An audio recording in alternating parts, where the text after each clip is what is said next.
Am I the a-hole for refusing to help my wife and her friend anymore over what my wife calls a miscommunication? My wife Emily has a longtime friend Leslie who has recently become a single mother. Leslie does not have a working vehicle at the moment and is working 2 jobs. So Emily took it upon herself to help Leslie out as much as she can. Emily had started asking me to help as well in driving Leslie and her kids around, taking them to school/appointments, taking Leslie to the grocery store, etc. whenever Emily or someone else couldn't. I agreed, since it made my wife happy, and I understand the kind of situation Leslie is in. But helping has turned into Emily inviting Leslie and her kids over often, or organizing trips that they would like, such as camping or fishing. A few times my wife was unable to attend these get-togethers she organized due to work, and insisted they still take place, leaving me to entertain Leslie and her kids on my own.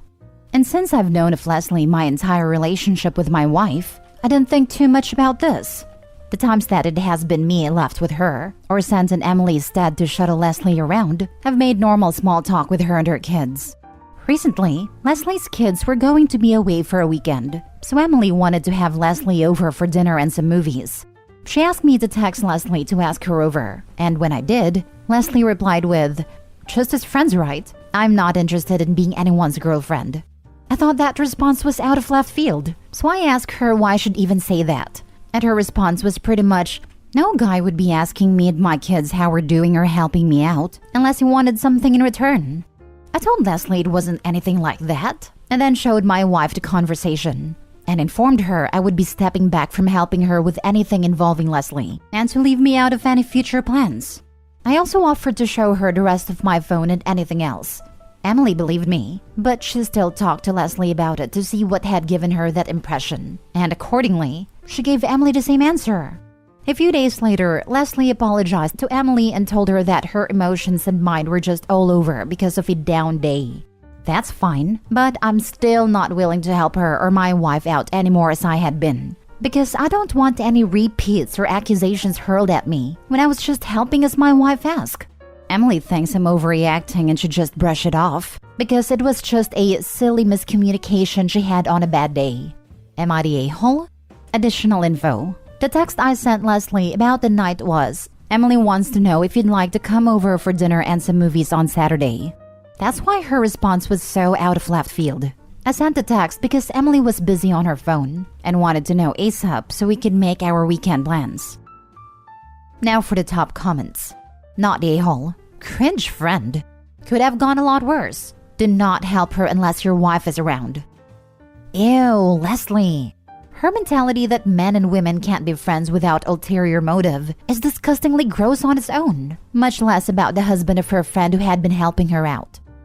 Not the a-hole. I noticed she didn't apologize to you. She accused you of trying to cheat on your wife. That is no small thing to overlook.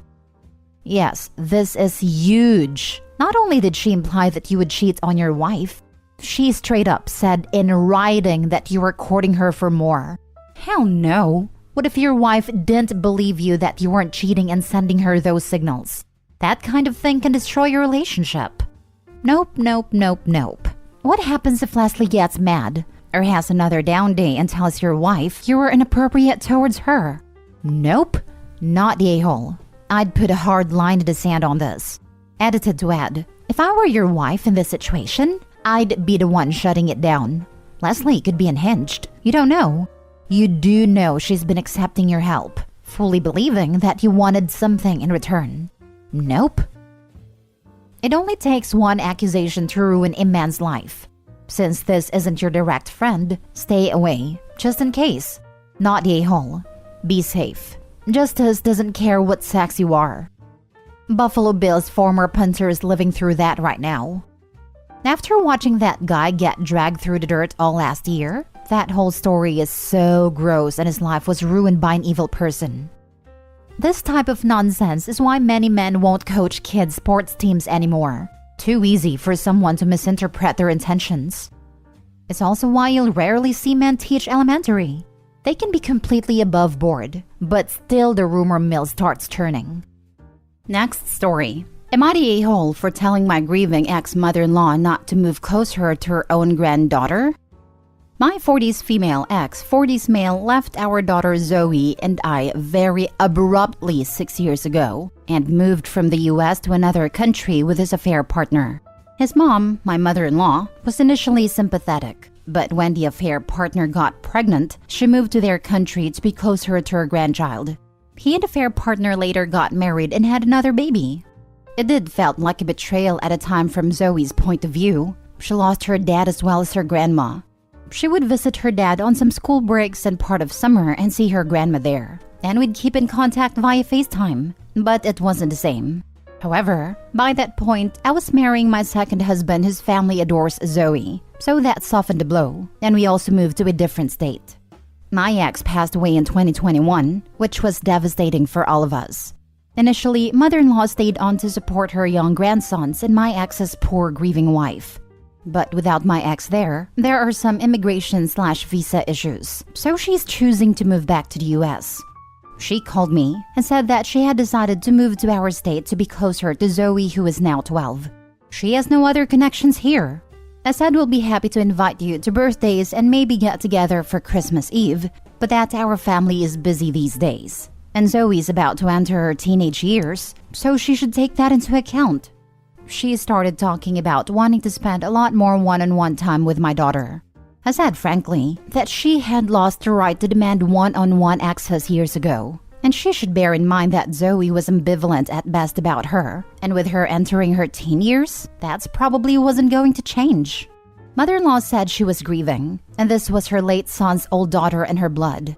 I said she had all but abandoned Zoe, just as her son had, and she couldn't expect to just pick up where she'd left off, and that Zoe now had step-grandparents who played a part in her life that mother-in-law had effectively left vacant. I said she could move where she wanted, that was her choice, but don't count on this relationship.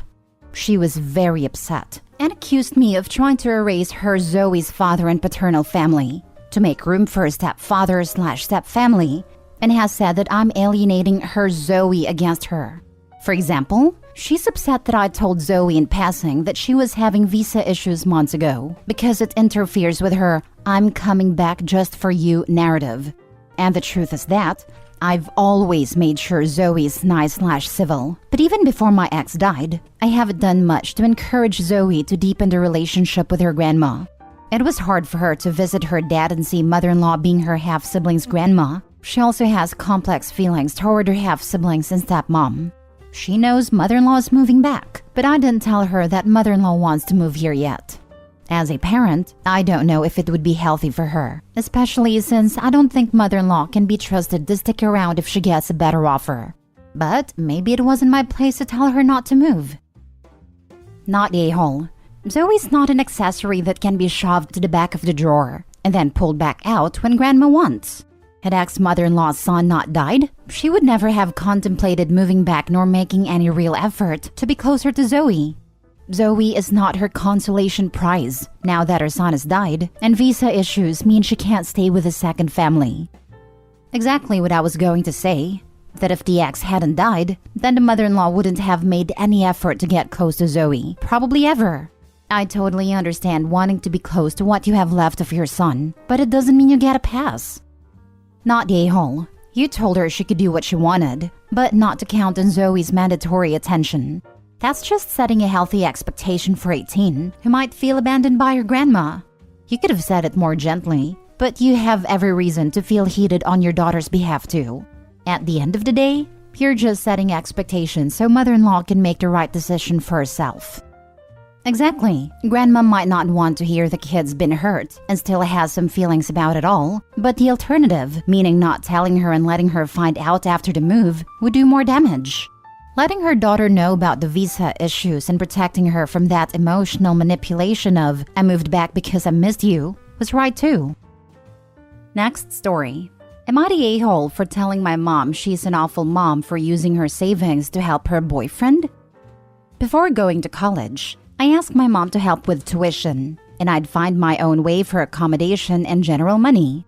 She said no, and that I should just work harder. Fine. So I got 2 jobs and managed to earn a scholarship in my second year. For my graduation, I had to pay for my own party because she said she wouldn't. When I got offered a job across the country, I asked her to assist me with just the first month's rent and I'd pay her back when I got paid. She said she couldn't, and I had to let the job go despite it literally being a golden turkey given to me on a silver plate. But whatever, I managed to get another job closer after 6 months of unemployment. All this time, she had a savings account with money she'd been saving and what my late stepdad left her. There's a lot of money in there, and it wouldn't have rendered her destitute to have helped me in at least one of these occasions. But it's her money, and I'm really not an entitled kid, which is why I never brought it up even though I've always known about the account and always let go after she said no. She used to say it's for her retirement, and I completely respected that. Now, she's been dating Dave for about 5 years, and recently Dave got into trouble with the law and needed bail money. A lot of money. 6 figures. And my mom paid it. Not only that, but she's going to pay for his lawyer too, all from the savings account. When I heard this, I got upset because what in the flying duck? She didn't even consider helping me out, but didn't waste a second hopping to the bank for her troublesome boyfriend? So I told her she was a crappy mom and unsupportive. Then we had a back and forth where she called me ungrateful and entitled. So am I the a-hole here? Now for the comments. Not the a-hole. You called it like it is. Like you said, you're not entitled to it. However, it doesn't make her any less of an a-hole for her choices. Exactly correct. The mom is a crappy mom. She wasn't willing to help her daughter's schooling or housing, and thus made her life hella difficult, but is willing to help her boyfriend deal with legal problems. And has the nerve to tell Opie she's ungrateful? Ungrateful for what? That you did the frigging bare minimum that's mandated by law? Get out of here. Not the a-hole. And frankly, I'd go low or no contact with the mom over this betrayal. Opie was shown she is not, nor ever was, a priority for her mom. Why stick around when you aren't valued? I'll never understand parents like this. I couldn't imagine putting a love interest over my kid this way. Not the a-hole. It's going to be glorious when you can tell her I told you so smugly, when she realizes she wasted all her money on that flea bag. Even more so down the road when she inevitably comes to you with her handout. Tell her she should have just worked harder and she'll need to get a job if she needs money that badly. Not the a-hole. I firmly believe that when you have a child, you are financially tied to that person for life, not just until they turn 18. It would be one thing if your mom was actually saving that money for retirement, but she's made it that clear she wasn't. She was saving it for some deadbeat loser who allegedly did something so awful his bail was into 6 figures. You're not entitled for asking for help from your mom. Your mom is the a-hole for repeatedly refusing to help her child with very reasonable expenses and then turning around and throwing it away for some guy. Might be time to distance yourself from this person who has failed you time and time again and clearly does not have your best interest at heart. You'll probably hear from her again when she needs money for a nursing home, and then it'll be your turn to tell her she should have worked harder and that she sounds entitled. No, you are not the a-hole. Your mother's a huge one, though. I totally understand saving for retirement. That makes sense. Spending money on a deadbeat boyfriend for his bail and attorney? No, that's what makes her a huge a-hole. Opie, you sound smart and capable. Your mother has issues, apparently, by putting her terrible boyfriend ahead of her daughter's education. I'm speechless. Last story. Am I the a-hole for refusing to feed my sister-in-law after she gave her food to her dogs? My husband and I threw a barbecue on Saturday for the whole family. Mother-in-law, father-in-law, 2 sister-in-laws, 4 brother-in-laws, all their kids, my parents, and a few cousins. It was a large gathering. Both sister-in-law and brother-in-law brought their dogs, 3 total. I didn't really want the dogs here, but at the same time, I kind of just sucked it up because we were going to be outdoors anyways. Sister-in-law's dogs are extremely high energy and food-driven. One's a giant Rottie, and the other is some sort of Russian Chihuahua. I think that's what she said. So a small lap dog. Brother-in-law's dog is fine. Black Labrador. He is old and just kind of lays around looking for pettings. So we start dishing out plates or whatever, and my sister-in-law is just waiting and staring at us but not saying anything. When we get everyone's food, she goes, where's their food? And points down at her 2 dogs who were standing by the grill begging. I told her that I'm not feeding her dogs food that cost me over $300. I purchased this food on my dime, and I'm not going to see it go to a dog when other people could want more food. She said something to the effect of, well, what the hell are they supposed to eat then? They eat with us for every meal, and now they're just going to be sitting here thinking they did something wrong because you won't feed them.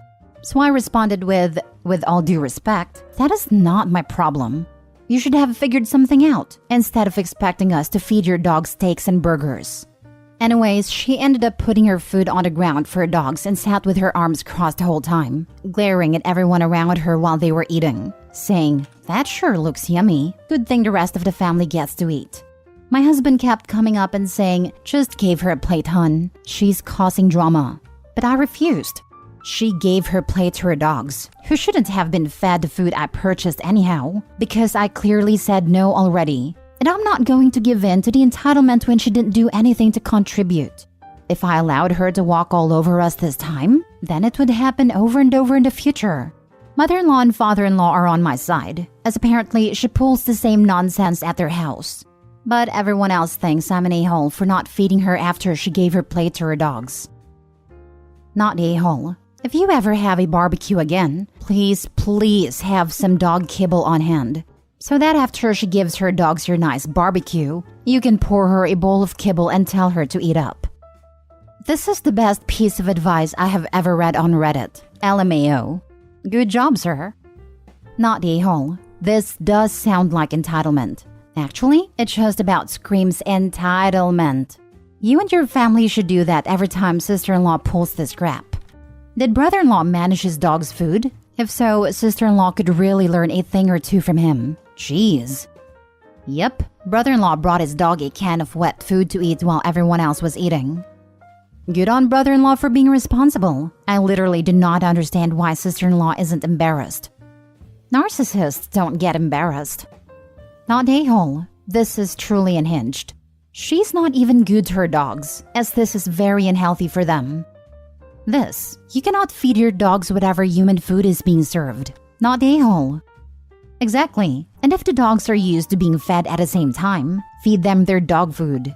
It's what I do. Before I sit down to eat, I just feed my dog his food. And if I have any veggies or meat, he can have it. Goes into his bowl after I eat.